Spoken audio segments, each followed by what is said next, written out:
It's hard. Luka Nation. We're back with episode 2 of Scouts. These are some of our favorite episodes to do with Conrad because we love basketball. We love watching the game. We love scouting the game. We love kind of picking players that are under the radar that we think are going to be make a splash in a few years, you know. And famously, if you picked Giannis in 2013, 2014, you know, he was a diamond in the rough. But, you know, there were people that Rips is actually someone we had on our other episode who scouted, who watched his games, and he was early on the Giannis train. So hopefully you guys get a little value from today's episode of guys that we think are young, under the radar. Some of these guys are on your radar. So it's the top 25 list that ESPN came out with, right? And what we're going to do is just going to go 5 players at a time. Conrad's going to share a little bit about how his list differs from the ESPN list and why. And I'll give a little commentary, a little color commentary from my end. So this is going to be fun. Before we do that, really quick before we do it, we're going to keep this to 30 minutes or less. Lamella Ball's back in a week. Yep. Big news. Does that change things on your list at all? It Not at all. No, because they supposedly, when ESPN made their list, they ranked it based off of potential, right? And that's something that I'm going to touch up on before I get too in-depth here is that's kind of subjective when you think about it. Like, they weren't too definitive with the way that they were ranking these players because I think that there's 3 ways that you can rank them, right? A, you can rank them based off of how well they're playing now. B, you can rank them off of how high their ceilings are, in which case it's kind of stupid to do that because a 5'8" player with very little athleticism is most likely going to have a lower ceiling than someone that is 7'7", super strong and super fast. Just how it works, right? Physical advantages give you a higher ceiling than certain players, even if your skill level isn't quite the same. Or C, you can rank them based off of how high you think they will rank all time.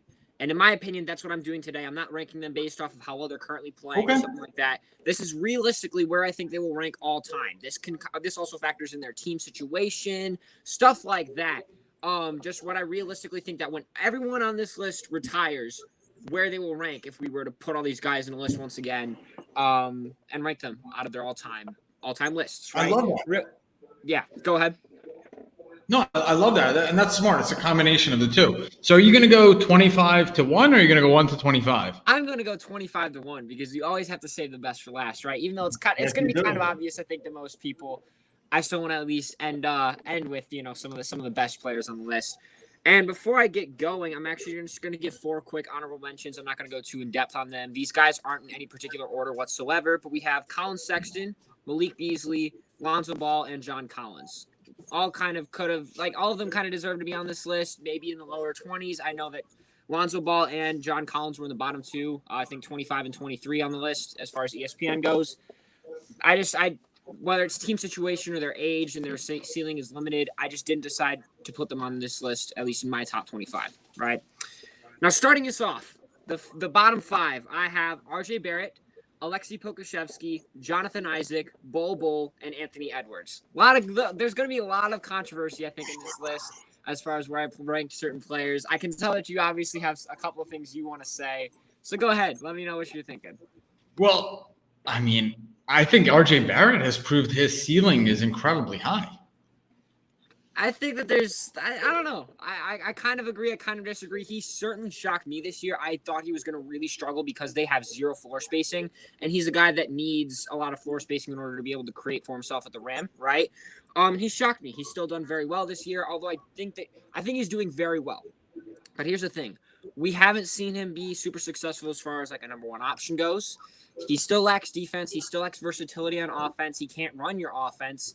I have my questions about him. If we get a chance to see him in the future, maybe where he gets to run the offense, he's the number 1 option, which is certainly possible if they trade Julius Randle, then he will certainly probably rank higher on this list.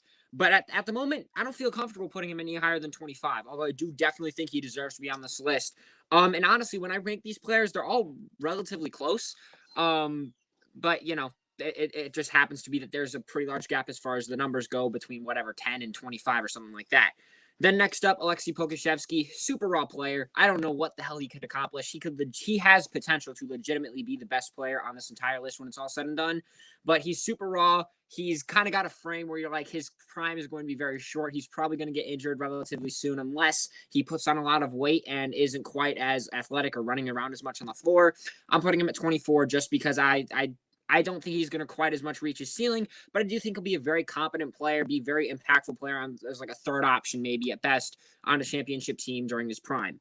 Number 23, Jonathan Isaac. I don't think he's going to develop much whatsoever, but he's going to win at least one Defensive Player of the Year award at least once throughout his career. And that's more than, honestly, a lot of these guys around his ranking are ever going to accomplish in their entire careers, but they're just more talented than he is. However, because he's going to at least win a Defensive Player of the Year award, at least have one of them on his resume, I'm going to at least put him on this list, put him at 23.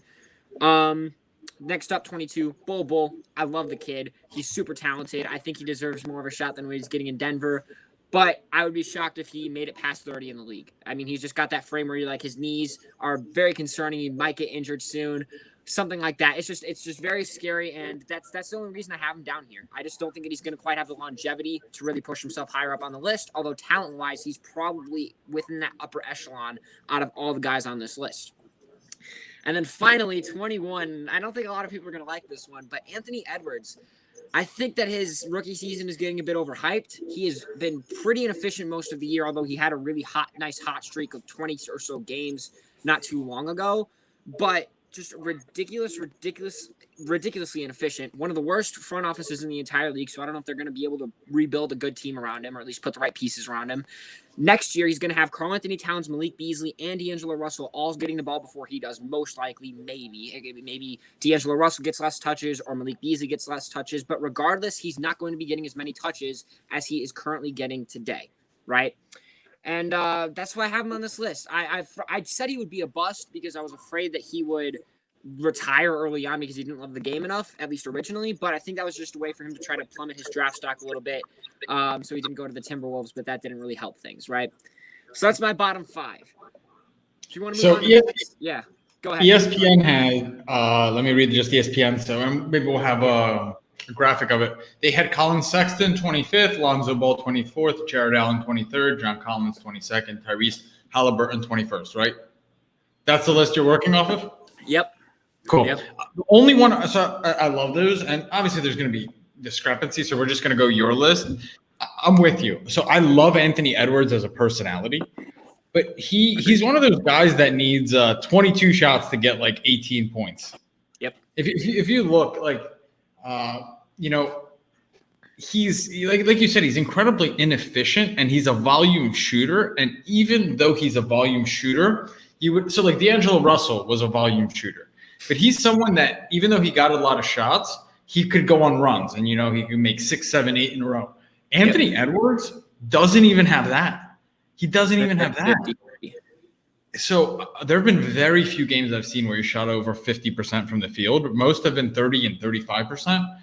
Now you guys are sitting there thinking, bad team, he's a rookie. That might be true. But that team, the Timberwolves, have not developed talent very well. So I would be skeptical, but at the same time, I want the guy to succeed because he's such a star personality. He's a big personality. Very marketable. Very likable. And Jonathan Isaac, I love that one on that list because he was the first domino to fall when, because I don't know if you guys remember, Orlando was a playoff team. Now Orlando is the worst team in the league. Jonathan Isaac was the first domino to fall for that team. And then you had Fultz, and then they traded Vujicic, and then they traded Aaron Gordon, and now they're basically depleted roster. But they were a playoff team, and a big part of that was Jonathan Isaac could defend. Yes. He could defend. He's a ball stopper. He's a Klay Thompson type of ball stopper, and it's sad to see him go. And plus, I can't remember the coach of the Magic off the top of my head, but he loves defense. What's his name? Scott Brooks, is that it? No, is that Clifford? I think it's Clifford, but I didn't want to say it. I have no idea. It's someone. I do know that. Yes, the Magic love their defense. Steve Clifford. Steve Clifford. There we go. Steve Brooks. Yeah. Okay. I had the wrong guy. Yeah. I mean, they love their defense. Jonathan Isaac is a fantastic defender, no doubt. I mean, it's just who he is, right? Next up, my next five. I won't be going too much in depth here because I don't think that there's as much explanation needed. But number 20, I have Jamal Murray. 19, James Wiseman. 18, Jaren Jackson Jr., 17, De'Aaron Fox, and 16, Domantas Sabonis. So here's my thought process. 20, Jamal Murray. I think he's pretty much approaching his ceiling. If not, he's already hit it. relatively inconsistent guy. He can take over a game or two. Maybe he's an important piece for a couple of playoff runs of some team, even if it's not the Nuggets. But I don't think he's going to be able to, get to another level that he's on right now. And the level that he's on right now isn't exactly, superstar level talent or whatever. I don't think he really deserves to be much higher on this list. James Wiseman. Another rookie, kind of hard to judge these guys, but to me, he's going to probably be like a baby Embiid, right? Maybe a borderline all-star player. Maybe he makes a couple of all-star games in his career. Solid mid-range game, great in the post, long, athletic, super, super raw still. But the Warriors are actually fantastic at developing their young talent. They have a great culture, great leadership, all of the above. Perfect teachers for him as well. I think he's going to develop well there. And if he honestly could exceed my expectations and be higher on this list, but I think realistically he's going to average maybe 20 or so points a game. Maybe he's a 20 and 10 guy, makes a couple of all-star games. If not, maybe he's. If we were going off potential like ESPN did, Wiseman is how you even brought that up, man. And that's a great point. Like, how do you define potential? But in terms of potential, Wiseman is very sneaky. Yes. So ridiculous. I mean, he'd probably be top 5 on the list because he's just got all the raw physical tools at his advantage, right?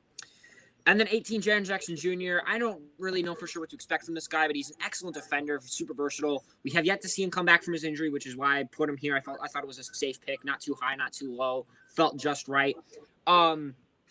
I'm a little bit worried about what Memphis is going to do and how they're going to rebuild their team. Not exactly a big free agency market. They're pretty much where the Orlando Magic were just recently, where they're kind of stuck in the middle. They're not necessarily amazing, but they're not super bad. I think they could eventually at their peak maybe reach like a 6th or 5th seed with this current core, this young core that they have as they continue to develop. He and Jamal Morant are going to make an excellent, pick and roll sort of duo there in Memphis. And he always could leave in free agency at some point throughout his career. Going to be a nice 2nd or 3rd option on a championship contender, not much else. De'Aaron Fox, he's stuck in Sacramento. That's the biggest reason. It's ridiculous talent, at least at the moment. But Sacramento sucks at they're just like the Timberwolves, terrible front office. They're not going to be able to rebuild a good team around him, in my opinion. They got to steal Tyrese Halliburton, but that was kind of like the only pick that they could really make at that point. There was no one else on the board that they would take over him, right, as far as talent goes. And they're just really bad at it. And he's locked down on an extension for like the next 5 or 6 years. It's going to take him a while to get out of there, and that's my biggest worry with him. So I don't think he's going to rank super high, at least on the all-time lists. And then 16, Domantas Sabonis. Once again, one of those guys kind of reaching his peak, or he's getting too old to really take his game to the next level. Well, he's the opposite of Wiseman, right? Yeah, his potential is so low because he's not very athletic. He's not super physically built, but he's already putting up monster numbers. That potential word is very finicky, right? Yes, it is 100%. I mean, if you think about potential, I think a lot of people, when they think about potential, it's more or less versatility, right? How dangerous can you be? How many different things can you do? Basically, just how unguardable can you be, right? At different levels of the game.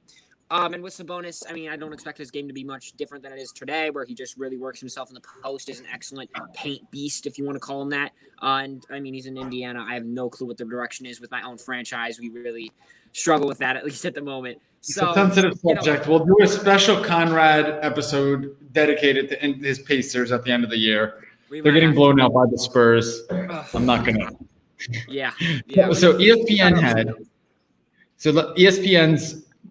list was DeAndre Ayton was 20, Anthony Edwards was 19, Domantas Sabonis was 18, Mikal Bridges was 17, and they put Trey Young at 16 on the. That was disrespect. That's a bit insulting. And you guys out there that listen to Lucas, Tigers, and Bronze, you guys know I'm not a big Trey fan, but Trey at 16. I'm not that's even. Yeah. That's Jaren Jackson.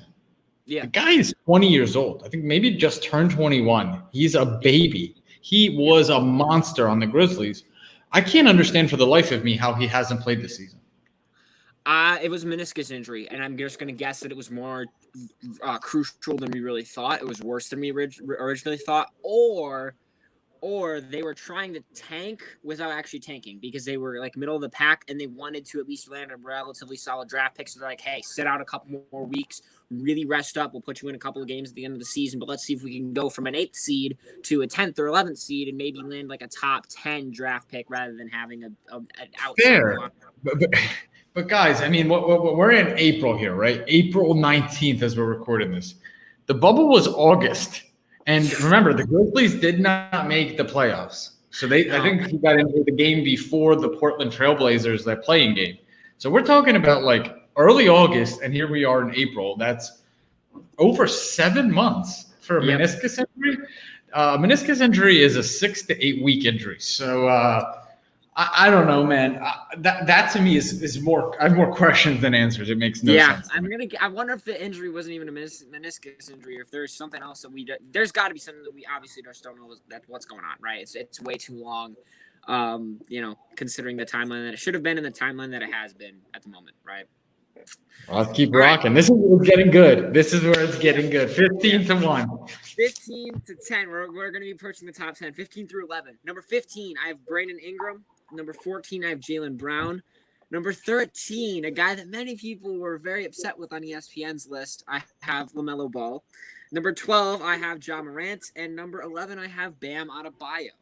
So I like a lot of these players, honestly. And once I broke past the top 15, it was super hard ranking these players because literally I had some guys like within my top 3 that could have been put at number 10. Like it is super close when I'm talking about these guys. It's not like number 6 is so much better than number 7. No, it is a very close race. Brandon Ingram, I go back and forth on him. My main concern comes down to New Orleans Pelicans. They've really made some mistakes recently. Not mistakes, but they've really struggled this year, and they've continued to struggle from last year as well. I have a lot of questions as far as their ability to actually build a team, right? Because they have a lot of good players, but none of them really fit together. They don't have a super great system. I have no clue what's going on. Kind of similar to the Pacers where their sense of direction doesn't really exist. A lot of questions to be answered there, and he's locked down there for the next 5 years. And also, if he does stay there for 5 years, and so does Zion, he's going to be the second fiddle. He's going to be seen as a second option, which isn't exactly going to be great for him. Although if they do build like a dynasty there, he should be a lot higher on this list because that team could win a lot of championships. And Klay Thompson ranks better all time than some players that are more talented than he does. But he was a core piece to a dynasty, and that's why he ranks so high on all-time lists, maybe in some people's opinion, right? 14, Jaylen Brown. Very similar situation to Brandon Ingram. Second fiddle. I like the guy a lot. He's really just taken some excellent steps forward, since he's been drafted. Couldn't even handle the ball whatsoever. And now he's able to work himself, work in isolation, right? He's got excellent ball handling skills, great defender, he's improved his passing a lot more than I ever thought he would actually be able to improve. And overall, pretty good player, but plays second fiddle to Jason Tatum. We've never seen him in a first option role. That's my biggest question mark with him. Now, number 13, Lamella Ball. He's a super tough player to rank because he's been out recently. When he was originally starting, he was not very. He was playing all right, playing as well as a rookie can. But when he was starting, he was playing like a legitimate borderline all-star caliber player as a rookie, right? Which it's ridiculous. I mean, as a starter, he was averaging like 21 and 6 and 6 or something like that. Great efficiency and stuff like that. But with him, the thing is, I just talked about this, I think, today. I think that this year, a lot of teams are going to see players with higher efficiency ratings than they have ever before because there's no fans in the stands. So I want to see LaMelo Ball's three-point shot where he's got a full stadium. That way, like the depth perception sort of thing kind of plays into effect and see if he's really as good of a three-point shooter as the stats may tell you, because he traditionally has not been at least an amazing three-point shooter. So there's just a little bit of a question mark there. Overall, though, I mean, he's got a really great ceiling. The Hornets seem to be finally on the right path, so they might actually be able to put a good team around him. But, injuries combined with a lot of different roles that he's been in, whether it's sixth man or starting or first option, right? I just don't know what they're going to do with him, how they're going to develop him or anything like that. I think 13 is a safe and comfortable place to put him, although he maybe could be as high as top 10. Who knows? Number 12, Jamal Murray really took a step back this year. I do think that the loss of Jaren Jackson Jr. sucks for the team, no doubt. But he, as a player, didn't exactly expand his game a ton. I will say he's got an excellent IQ, great playmaking. Got great vision as well. Very athletic player. Superb at scoring in the paint.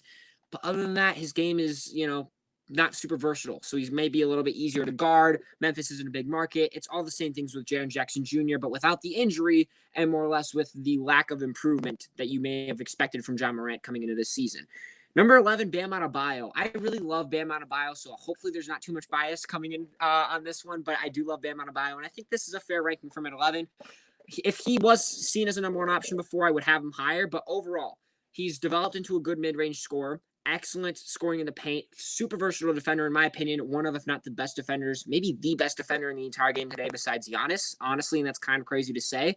And he's also great playmaking big. I do think he could potentially be the number one option on the Miami Heat in the future, but we haven't seen him in that role yet, so I'm not comfortable putting him in my top 10 until we've actually seen that. I'm just not that confident in him. Although I know he will continue to improve because he's always improved. He's got a ridiculous work ethic. Fantastic player. I love him. Go ahead. Two things on that. I love it. Conrad's taking a breath. This guy spits bars fucking effing hotter than Slim Shady in his early days. I really liked your point about efficiency. I didn't think of it from that angle, that not having fans in the stands messes with shooters' depth perception. Why do you think that is? I honestly, personally, don't really know. But one thing I do know is in the bubble, Terrence Ross was the biggest advocate of this, and a lot of other players were too. They started shooting in the bubble, and they're like, "Whoa, the depth perception here is insane. It's so much easier to shoot. It's so much easier to score." And while that was a bit different because it was pretty much all flat, it wasn't necessarily stands that are going out like this, in a V shape. It was mostly flat.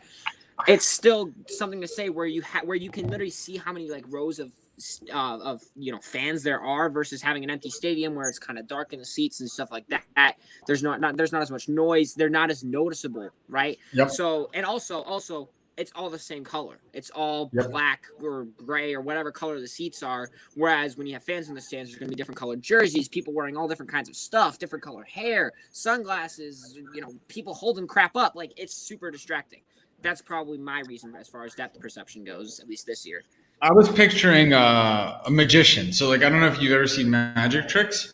They do all this movement. They do this movement here, but the trick is over here, right? Mm-hmm. And the reason that works is the human eye is really, really condition sensitive to movement and stimulus, right? Mm-hmm. So when there's no fans in the stands, there's no distraction behind. It's just one, like you said, uniform, flat background. And that lack of distraction lets you hone in and really lock in on the basket. That's a really interesting observation. Yep. I agree with you with Bam. Bam reminds me of a Draymond Green with an offensive game. Much better offensive game, 100%. Overall, Draymond is a much better offensive player than people give him credit for. He's a very good playmaker, but the scoring is not there. Whereas with Bam, it is there. He's actually developed into a good mid-range shooter this year, whereas years past we've never. That's actually the more specific way to put it. Draymond is an incredible passer. He understands the offense and how to run an offense really well. He's an incredible defender. Bam and Dre have that in common. Bam just he has a shot. He has a jumper, and you can't teach. Draymond's jumper is so ugly sometimes. I don't even know how you fix that. So I agree. And guys, let me really quickly. Did I exit out of it? I wanted to give. Do you have the ESPN 15 to 11 right in front of you? They had at 15 Jamal Morant, number 14 Michael Porter Jr., number 13, Jamal Murray, number 12 Jaylen Brown, number 11 Brandon Ingram. So that was their list. Overall, I think Jamal Murray's too high, obviously. I may think that a couple of these guys aren't high enough. But overall, we actually kind of had some similar players in this general range. So, and last thing, we have 7 or 10, 15 minutes here. But with Melo, guys, rookies start out hot sometimes. But then defenses start to understand how this guy's game is. They get game plan for it. So it's not here that we're hating on the hype. I think ESPN has LaMelo as high as number 3, right? They had 3. That was ridiculous. It's just a bit of an overreaction. The kid played half a season, so let's pump the brakes. But I like it. Conrad. So now we get to the good stuff. Yeah, we get to the good stuff real quick. With all these rookies, I'm sure that I'm going to be completely wrong on pretty much all of these guys as far as where they'll rank, because with rookies, it is super, super hard to judge because it's their first season. There's so many factors coming into play. Like you said, defenses have yet to really figure them out and stuff like that, whereas they have another year to adjust in their second season. And all of a sudden, a lot of guys that you're like, ooh, they're going to take a step next year, they don't. And that's just the biggest issue as far as, judging these rookies is you can't judge them too early. Not at all. All right. Top 10. I'm excited for this, and also not at the same time because I know a lot of people are really going to disagree with me probably here. But number 10, I have Michael Porter Jr. Number 9, I have Donovan Mitchell. Number 8, I have Shai Gilgeous-Alexander. Number 7, I have Trey Young. And number 6, I have Patrick Williams. And I know I'm gonna get so much hate. Can I quickly read the ESPN one and then you'll go into yours? Yes, 100%. ESPN has SGA at 10, Bam at 9, Devin Booker at 8, Ben Simmons at 7, and De'Aaron Fox at 6. That's laughable. I love Fox. I don't think he's 6. Are we kidding? I don't think he's top 10.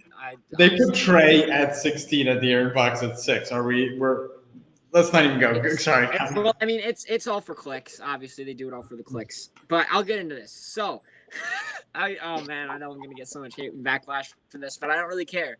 Anyway, number 10, Michael Porter Jr. I like this kid. I like him a lot. I think he's going to have a year where he leads the league in scoring, but we haven't really seen him in a number one option role. I don't feel any more comfortable ranking him higher than 10 whatsoever. He's also developed as far as defense goes super, super well, much better than he's ever been as far as defense goes in the past, much better as far as his IQ goes and his decision-making is. I mean, he was super long and athletic anyway, so all he had to really do was fix his IQ, and he's done that. So now he's at least not a super big negative on that side of the ball. He's kind of a 0, I guess is the best way to say. Not a plus or a minus, but a 0, right in between, right? But I like him, right? If we had seen him as like a number one option on the Nuggets before, we saw him more with the ball in his hands, I would feel comfortable putting him higher, but I don't. And honestly, I kind of think, like, when I look at this, I kind of think about putting him even lower. But I do believe in him a lot. I do know that he's going to have a couple of really good years under his belt, and he's going to be seen as a very good scoring talent throughout his entire career. So I'm going to put him at number 10 at least.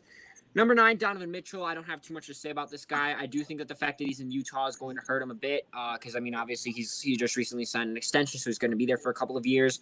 But they're a very good team. He is a star level talent, an all-star caliber player. He's already got one or two under his belt. I think he's only made the all-star. Yeah, he made the all-star team once.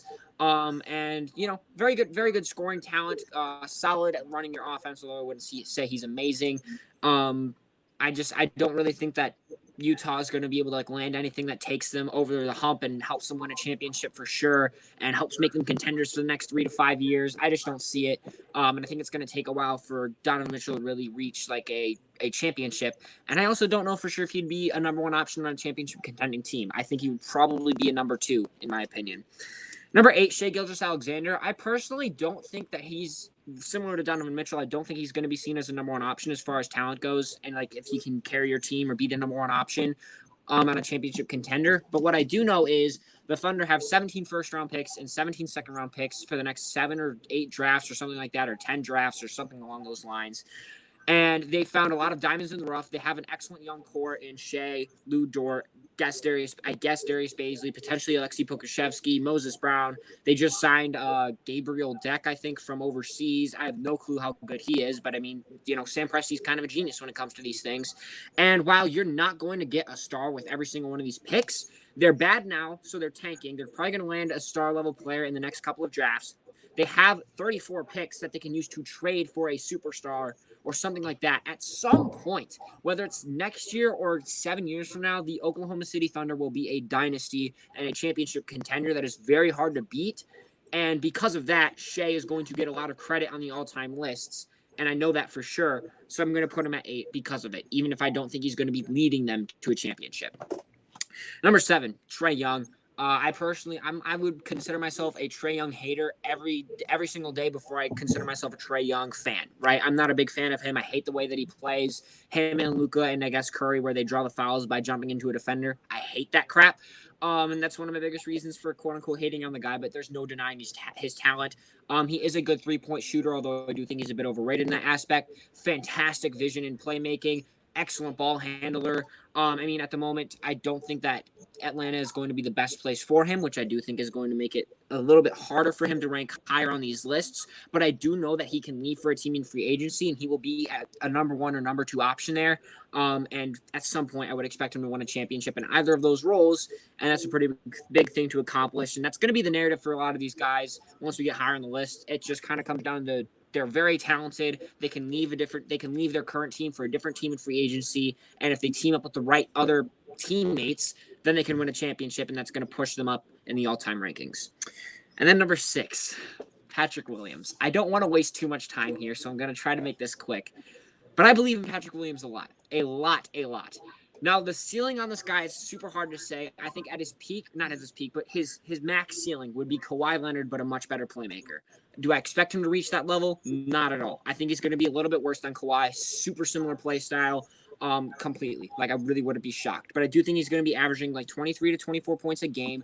Super versatile defender. He's going to be competing for the Defensive Player of the Year award, and he could potentially run your offense or at least be a secondary playmaking option, be a solid ball handler, all of the above. Here's some of the things I like about Patrick Williams, and I'm going to try to make this quick. Ready? So, Patrick Williams, what are some of the advantages that he has that raises his ceiling higher than others? He is 6'8" with a near 7-foot wingspan, 225 pounds of pure muscle. Means that he's pretty much unguardable if he's driving into the lane, right? Second youngest rookie at only 19 years old, so he's going to have a lot of time to develop. Very athletic, massive hands, very agile, overall an uber athletic player. He did play point guard in high school, 3 years throughout high school. So that means that those point guard skills like passing and ball handling, very similar to what Kristaps Porzingis did, those skills translate as you continue to grow, meaning that you still have those skills. Even if you're 7'3", you can still handle the ball and pass and play make like a guard, right? Super confident, super great work ethic. I mean, he's just got the perfect mindset as far as development goes. Excellent mid-range scorer. He handles the ball relatively well. He's shown flashes of being a crafty ball handler at some point in the future, although I think it's going to take some time to work on it. He's obviously a fantastic defender. There's a lot of stuff I like about this kid, and I wish I could, take some more time to talk about him, but I don't want to take too much time here to do that. The biggest thing that I will say concerns me about him is two things. One, he's a player that just wants to win, meaning that he may not be able to reach his potential because he just wants to be the best at fulfilling whatever role he is told to fulfill rather than becoming a star-level talent. And B, he has Vucevic and Zach LaVine ahead of him, and they may take some attention away from developing him as a player.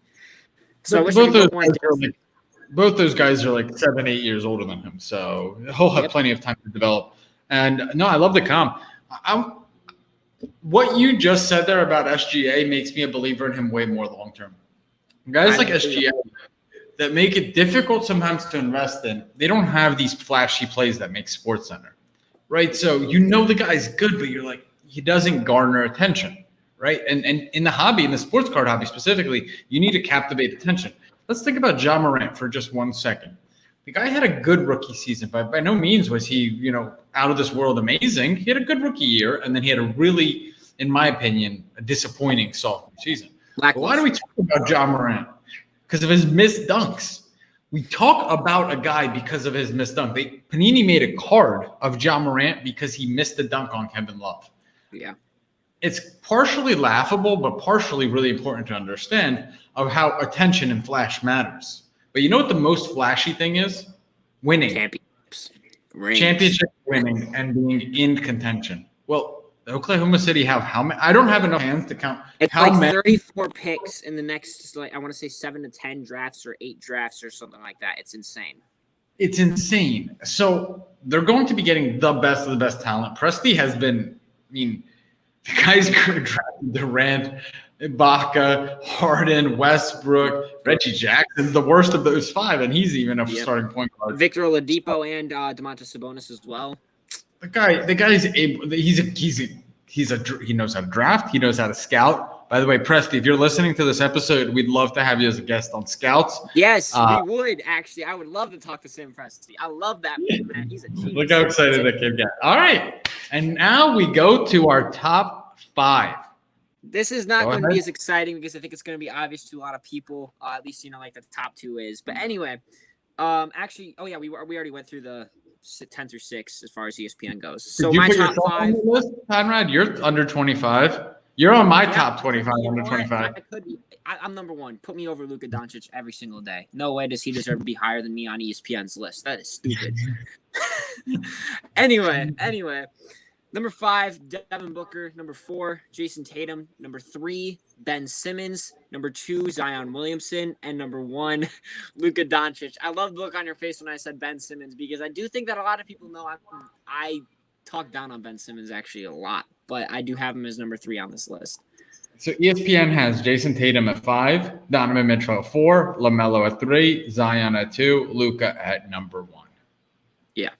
Devin Booker and Jason Tatum, I'm just going to throw them both in the pot at the same time. Overall, ridiculously talented players. Jason Tatum actually has a lot more defense to add to his game as well, but Devin Booker's also a much better playmaker. You can run your offense. So that's kind of like discrepancies between the two, although they're both excellent mid-range scorers especially, but overall they can score from all three levels. Number one options on their current teams, both of them are always, in contention. Well, not always, but at least as their rosters are currently constructed, they're playoff contenders, if not borderline championship contenders, if you want to say that. Both of them on very good teams, both of them locked down on long-term deals, right? It just kind of comes down to winning championships, whether that's leaving in free agency or, they construct a good team around either of these two stars, right? So, nothing to really talk about with them. Now with Ben Simmons, I've always said that his development is overrated, but you can't say that he as a player is overrated because he is very, very good player. He is an excellent playmaker. You can run your offense through him. One of the best defenders in the league today. He's competing for a Defensive Player of the Year award right now, and honestly, I might have him winning it this year. I'm kind of 50-50 between him and Gobert and Miles Turner, so I'll have to see how the rest of the season plays out. And of course, he's just super athletic and big and strong. It's hard to stop him, so he gets buckets at the basket at will. He's not even on a team right now that is built around him, that helps him perfectly, just a team that is perfectly constructed around him. He's not going to be in Philadelphia forever, so eventually that will happen in his career. And when it does, he's going to have a prime Russell Westbrook-like season, 25-plus point triple-doubles, what I'm expecting, or borderline, something along those lines. He's going to be a championship contender. He's a ridiculous talent. The guy deserves more credit. I do think he's going to have maybe one ring coming his way, potentially two. He's going to be on all-star teams and all-NBA teams to come in years. He's going to be competing for Defensive Player of the Year titles. Very good player, no doubt. Zion Williamson and Luka Doncic, 2-1. I don't think that there's much discussion I need to put around these guys. Generational talents. That's all I will say. Generational talents. And when it comes to generational talents, there's only so few. And, it's kind of hard to put anyone above these guys at this point. So that's all I have for my list. Guys, let us know what you think in the comments. We're going to post this on YouTube. Let us know what you think. What do you agree with? What do you completely disagree with? We'd love to read all the comments. We're going to use that as our fuel. We're going to talk about them next week on Scouts. There's not much I disagree with. Ben Simmons is interesting because I agree with everything you said about him. The only issue, and this isn't about him as a player, it's more about as a GM to recognize this, and I think that they have. If he's your number one scorer, you will never win. You'll never win. Not. No. Probably not. If he's even your number 2 or 3 scorer, you will never win. That's the only issue with him. Because here's the issue. If when Embiid's out, they struggle for buckets. Because Tobias Harris is very streaky. Seth Curry, he's a shooter, but he can't necessarily get his own shot, and same with Danny Green. So when Ben Simmons goes from, third or fourth option there to second, they struggle to score. They go periods of time, 3, 4, 5 minutes at a time where they can't get a bucket, and they just rely on whether that's someone from the bench like Shake Milton or Tyrese Maxey to get him buckets one-on-one, or Tobias Harris. When they have Embiid, when they have a dominant center, when they have someone that could go and get buckets for them, Simmons plays that number 2 Robin role really well. I don't think he could ever be a Batman in the current NBA. No. I think number 2 is possible in his prime. But at the moment, I do agree. I mean, and the thing is, when it comes down to it, 2-point shots are worth less than 3-point shots. Right, and he can't shoot a 3-pointer to save his life. He doesn't take them enough, and that's but his 2-point shots, if you watch them, they're not every 2-point shot is the same. Like getting a 2-point shot and you could get your bucket. You have 3 different options. You could get it in the post. You could fade away. You could have 3 or 4 different moves. Like Zion only scores 2-point shots, but he has a few different ways to score on you. Mm-hmm. Ben Simmons really only has this kind of Kareem skyhook, attacking the basket, finishing at the rim. I wouldn't even say he's the best finisher at the rim for someone his size either. So that's why I gave that look. But no, this is fun, guys. This is another episode of Scouts. Let us know in the comments what you guys think. This is fun. Any closing remarks for my top 25 under 25? I do want to say this. This is a super close list. In all seriousness, I think that Ben Simmons could be as low as number 9.